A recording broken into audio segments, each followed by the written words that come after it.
įstatymai, tiek vyriausybės nutarimai. Dabar kokiu būdu kiekvienas pilietis gali tai daryti, tai taip pat numato tiek konstitucija, tiek įstatymai ir pagrindinės tokios formos, kurios yra numatytos konstitucijai, tai yra peticijų teisė, taip pat piliečių iniciatyvų.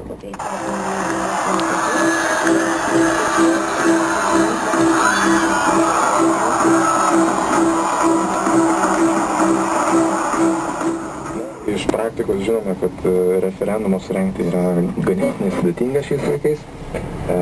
Surinkti taip pat 50 000 parašų dėl įstatymo projekto svarstymo taip pat gana sunkokas variantas.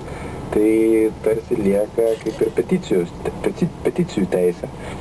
Tačiau vėlgi dažnai tenka girdėti, kad ta peticijos teisė gana apsunkinta, sudėtingai realizuojama. Galbūt yra kažkokia tai naujovė šioje srityje, kaip galima lengviau pasinaudoti.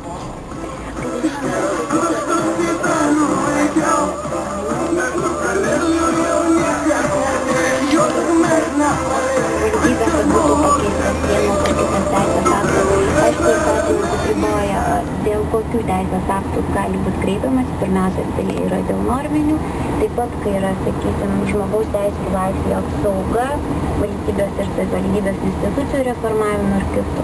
Dabar tai be abejo sudėtinga procedūra yra kreiptis.